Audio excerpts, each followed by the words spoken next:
Hi everyone, ರಾಸಾ ಕಿಚನ್ಗೆ ಸ್ವಾಗತ. ಇವತ್ತು ರಾಗಿ ಶಾವಿಗೆ ಉಪ್ಪಿಟ್ಟು ಹೇಗ್ ಮಾಡೋದು ಅಂತ ನೋಡೋಣ. ಫಸ್ಟ್ಗೆ ಇಂಗ್ರೀಡಿಯೆಂಟ್ಸ್ ಲಿಸ್ಟ್ ನೋಡ್ಕೊಂಡ್ ಬರೋಣ.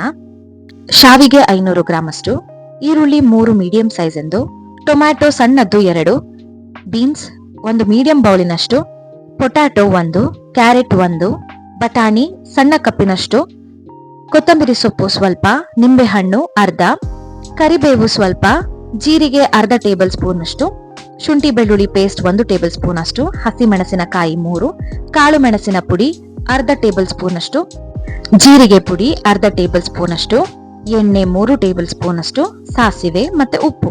ಕಮಾನ್, ಈಗ ಹೇಗ್ ಮಾಡೋದು ಅಂತ ನೋಡೋಣ. ಈಗ ಒಂದು ಬಾಣಲಿಯಲ್ಲಿ 3 ಟೇಬಲ್ ಸ್ಪೂನ್ ಅಷ್ಟು ಎಣ್ಣೆ ಹಾಕೊಳ್ಳೋಣ.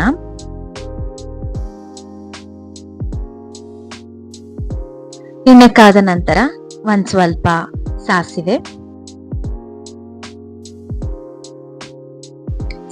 ಸಿಡಿದ ಮೇಲೆ ಅರ್ಧ ಟೀ ಸ್ಪೂನ್ ಅಷ್ಟು ಜೀರಿಗೆ,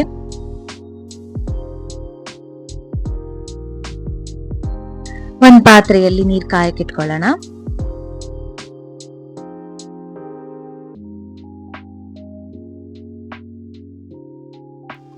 ಸ್ವಲ್ಪ ಕರಿಬೇವು,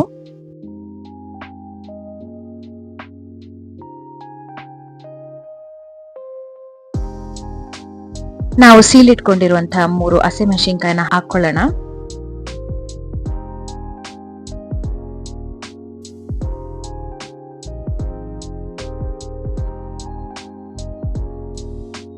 ನೀರಿಗೆ ಸ್ವಲ್ಪ ಉಪ್ಪು,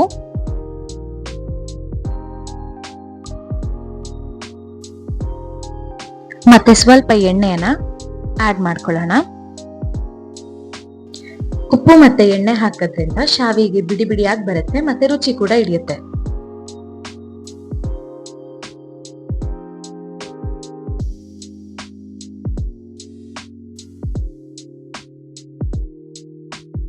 ಮೂರು ಹೆಚ್ಚಿಟ್ಕೊಂಡಿರುವಂತಹ ಮೀಡಿಯಂ ಸೈಜ್ ಈರುಳ್ಳಿನ ಈಗ ಹಾಕೊಳ್ಳೋಣ.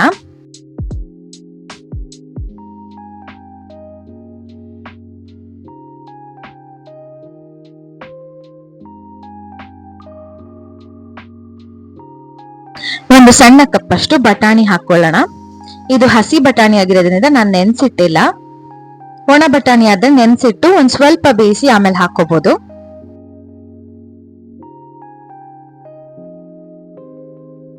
ಈರುಳ್ಳಿ ಮತ್ತೆ ಬಟಾಣಿಗೆ ಬೇಕಾಗಿರೋಷ್ಟು ಉಪ್ಪನ್ನ ಹಾಕೋತಾ ಇದ್ದೀನಿ.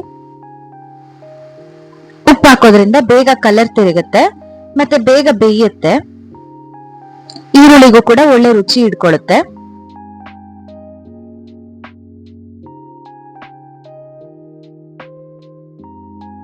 1 ಟೇಬಲ್ ಸ್ಪೂನ್ ಅಷ್ಟು ಶುಂಠಿ ಬೆಳ್ಳುಳ್ಳಿ ಪೇಸ್ಟ್ ಹಾಕೊಳ್ಳೋಣ.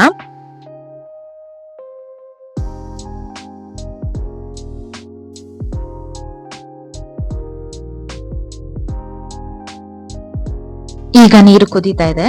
ಇದಕ್ಕೆ ನಾವು ಶಾವಿಗೆ ಹಾಕೊಳ್ಳೋಣ.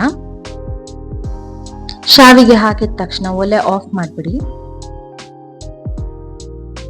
ಜಾಸ್ತಿ ಬೆಂದಷ್ಟು ಮುದ್ದೆ ಆಗೋ ಚಾನ್ಸಸ್ ಇರುತ್ತೆ. ಬೇಗ ಬೆಂದೋಗುತ್ತೆ. ಇದು ತುಂಬಾ ಬೇಯೋ ಅಗತ್ಯ ಇಲ್ಲ. ಬಿಸಿ ನೀರಿಗೆ ಹಾಕಿ ಮತ್ತೆ ಅದನ್ನ ಸೋಸ್ಕೊಂಡ್ರೆ ಸಾಕು.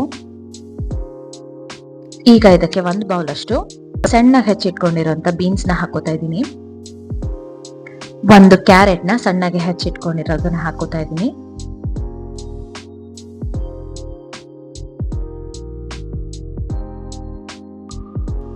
ಒಂದು ಆಲೂಗಡ್ಡೆ.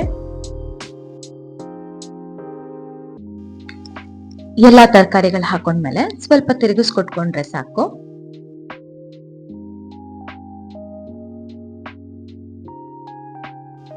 ಈಗ ಶಾವಿಗೆ ಆಗಿದೆ. ನೀವು ನೋಡಿದ್ರೆ ಅದು ಚೆನ್ನಾಗಿ ಬೆಂದಿದೆ. ಬರೀ ಬಿಸಿ ನೀರು ಬೇಗ ಅದು ಬೆಂದೋಗಿರುತ್ತೆ. ಈಗ ನಾವು ಅದನ್ನ ಸೋಸ್ಕೊಳ್ಳೋಣ. ನೀರನ್ನ ಮತ್ತೆ ಶಾವಿಗೆನ ಸಪರೇಟ್ ಮಾಡ್ಕೊಳ್ಳೋಣ.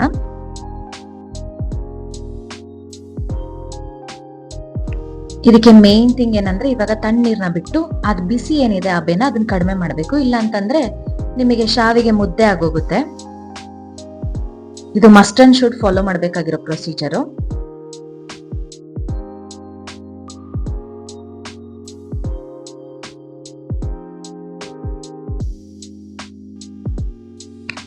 ತರಕಾರಿಗಳೆಲ್ಲ ಬೇಗ ಬೇಯಲಿ ಅಂತ ಸ್ವಲ್ಪ ಮುಚ್ಚಿಟ್ಟು ಬೇಯಿಸ್ಕೊತಾ ಇದ್ದೀನಿ.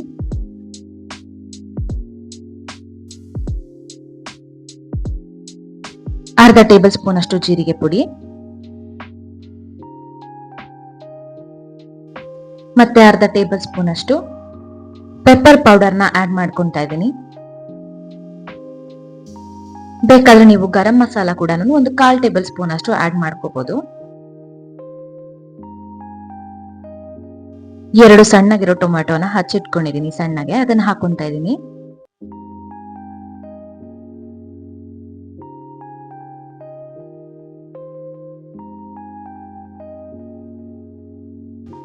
ಟೊಮೆಟೊ ಬೇಯೋವರೆಗೂ ಸ್ವಲ್ಪ ಮುಚ್ಚಿಟ್ಟು ಬೇಯಿಸ್ಕೊಳ್ಳೋಣ.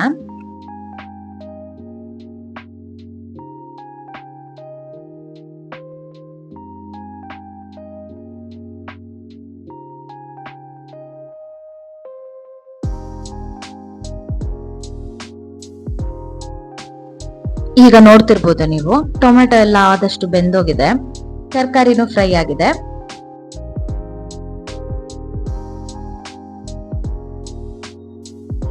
ಈಗ ನಾವಿದಕ್ಕೆ ಶಾವಿಗೆ ಹಾಕೊಳ್ಳೋಣ.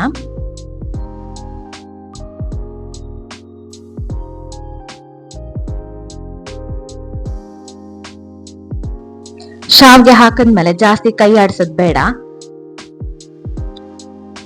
ಸ್ವಲ್ಪ ಲೈಟ್ ಆಗಿ ತಿರುಗಿಸ್ಕೊಟ್ಕೊಂಡ್ರೆ ಸಾಕು. ತುಂಬಾ ಆಡ್ಸಿದ್ರೆ ಶಾವಿಗೆ ಮುದ್ದೆ ಆಗೋಗುತ್ತೆ. ಒಲೆ ಆಫ್ ಮಾಡಿ ಒಂದ್ ಅರ್ಧ ನಿಂಬೆ ಹಣ್ಣು ಹುಳಿನ ಇಟ್ಕೊಳ್ಳೋಣ. ನಿಂಬೆ ಹಣ್ಣು ಇಲ್ಲ ಅಂತಂದ್ರೆ ವಿನಿಗರ್ನ ಕೂಡ ಉಪಯೋಗಿಸ್ಕೋಬಹುದು. ಬಿಸಿ ಬಿಸಿ ರುಚಿಕರವಾದ ರಾಗಿ ಶಾವಿಗೆ ತಿನ್ನಲು ರೆಡಿ.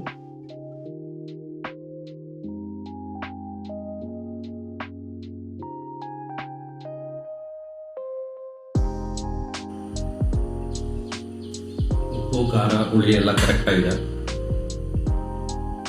ವೆಜಿಟೇಬಲ್ಸ್ ಹಾಕಿರೋದಕ್ಕೆ ಟೇಸ್ಟ್ ಚೆನ್ನಾಗಿದೆ. ಮತ್ತೆ ರಾಗಿಯಲ್ಲಿ ಹೆಲ್ತಿಯಾಗಿ ತಿನ್ನೋದಕ್ಕೆ ಇದೊಂದು ವೇ ಇದೆ. Totally super. ಇವತ್ತಿನ ಕಿಚನ್ ಟಿಪ್ಸ್ ಅಲ್ಲಿ ರಾಗಿ ಬಗ್ಗೆ ತಿಳ್ಕೊಳ್ಳೋಣ. ರಾಗಿಯಲ್ಲಿ ಕ್ಯಾಲ್ಸಿಯಂ, ಡಯಟರಿ ಫೈಬರ್, ಐರನ್ ಮತ್ತೆ ಅಮಿನೋ ಆಸಿಡ್ಸ್ ಇರುತ್ತೆ. ಎಲ್ಲಾ ಧಾನ್ಯಗಳಿಗಿಂತ ರಾಗಿಯಲ್ಲೇ ಹೆಚ್ಚು ಕ್ಯಾಲ್ಸಿಯಂ ಇರೋದ್ರಿಂದ ಇದು ಮಕ್ಕಳ ಮೂಳೆಗಳ ಬೆಳವಣಿಗೆಗೆ ತುಂಬಾ ಒಳ್ಳೇದು. ಹಾಗೆ ರಾಗಿಯಲ್ಲಿರೋ ಫೈಬರ್ಸ್ ಜೀರ್ಣಕ್ರಿಯೆನ ನಿಧಾನ ಮಾಡೋದ್ರಿಂದ ಬ್ಲಡ್ ಶುಗರ್ ಸ್ಪೈಕ್ ಆಗೋದನ್ನ ತಡೆಯುತ್ತೆ. ರಾಗಿಯಲ್ಲಿರೋ ಅಯನ್ ಅಂಶ ಹಿಮೋಗ್ಲೋಬಿನ್ ಇನ್ಕ್ರೀಸ್ ಆಗಲು ಸಹಾಯ ಮಾಡುತ್ತೆ. ಮರಿದಿರ ಈ ಚಾನಲ್ಗೆ ಲೈಕ್ ಮಾಡಿ, ಶೇರ್ ಮಾಡಿ, ಕಮೆಂಟ್ ಮಾಡಿ, ಹಾಗೆ ಸಬ್ಸ್ಕ್ರೈಬ್ ಮಾಡಿ. ಫ್ರೆಂಡ್ಸ್ ಎಲ್ಲರ ಜೊತೆಗೂ ಶೇರ್ ಮಾಡಿ. ಈ ಚಾನಲ್ನ ಎಲ್ಲರ ಹತ್ರನೂ ಸಬ್ಸ್ಕ್ರೈಬ್ ಮಾಡಿ.